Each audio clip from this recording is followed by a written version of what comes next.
Let's talk about something we've all felt, maybe even this morning, road rage.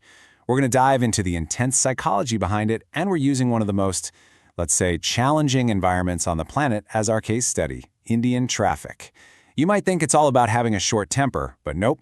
The real reason we snap is actually hardwired deep inside our brains. Let's get into it. So picture this. You're trying to get somewhere in Delhi or Mumbai. The sound of horns is just relentless, it's hot, and you've got bikes and autos weaving in and out of every tiny gap. And then, bam, a scooter just nicks your bumper. That split second isn't just about getting angry, it's a total biological hijacking.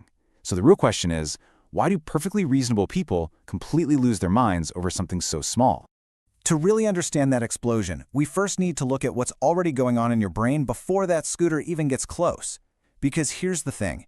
In that environment, you are not starting from zero. You're not calm, not even a little bit. What your brain is going through is called extreme sensory overload. I mean, just think about it. You're processing thousands of things every single minute. Pedestrians popping out of nowhere, other cars, animals, and of course, that constant piercing sound of horns. All of this signals to your brain that you're in a high-alert survival situation, so it starts pumping out cortisol, the stress hormone.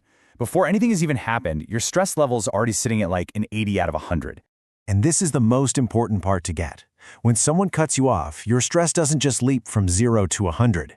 No. It's just the match hitting a powder keg that was already there. You are biologically primed and ready for a conflict before you even leave your parking spot. Right, so when that little bump or that aggressive cutoff finally happens, a very specific, very ancient part of your brain just completely takes over.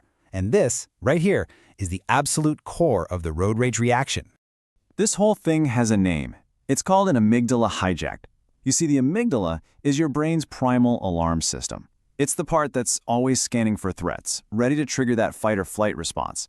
The problem is, in traffic, it gets its wires seriously crossed. So here's what's actually going on inside your skull.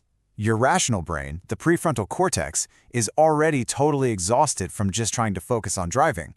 So when the incident happens, your primal brain, the amygdala, just bypasses it. It shoves it aside. The logical part of your brain literally goes offline. You're no longer reacting to a scratched car, you're reacting as if you're being attacked by a tiger. You can't have a rational conversation because, well, the rational part of your brain is no longer in the driver's seat. But wait, it's not just about biology. The fact that all of this is happening out in public adds this whole other powerful layer of social psychology to the mix. Think about it.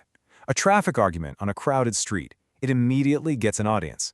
So now the conflict isn't just a biological threat, it's a social one. It's not about the paint job anymore. Your brain sees this as a public humiliation, a direct challenge to your status right there in front of everyone. And at this point, your ego is fully on the line. Your brain fires up something called confirmation bias, which means it actively starts filtering out any little piece of information that suggests you might be wrong. All of a sudden, you feel 100% unconditionally right. And admitting you made a mistake in front of all these people, that feels like a public surrender, and our pride just will not let that happen. Okay, so the argument is over, you get back in your car, but that feeling just sticks around, doesn't it? Let's break down what's going on physically and psychologically after the fact. Ever noticed your hands are shaking or your heart is just pounding away for hours afterward? That's what we can call a physiological hangover.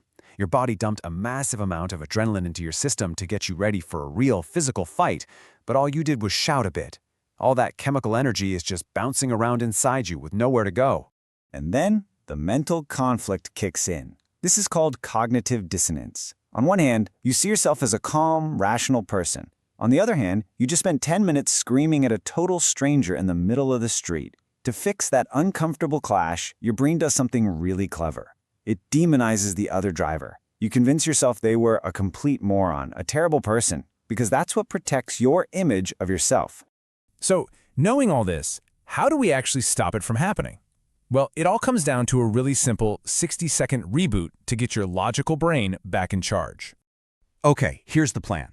First, before you even think about opening your door, just take 3 deep, slow breaths. This physically lowers your heart rate and sends a direct signal to your amygdala that you are, in fact, safe.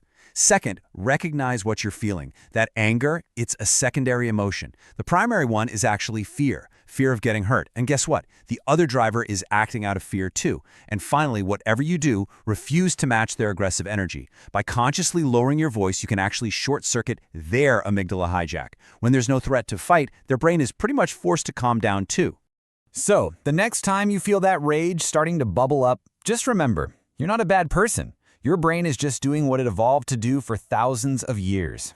Now, we want to hear from you. What is it that sets you off the most in traffic? Is it the constant nonstop honking, or is it the people who just aggressively cut in line like you're not even there? Drop your biggest pet peeve in the comments below.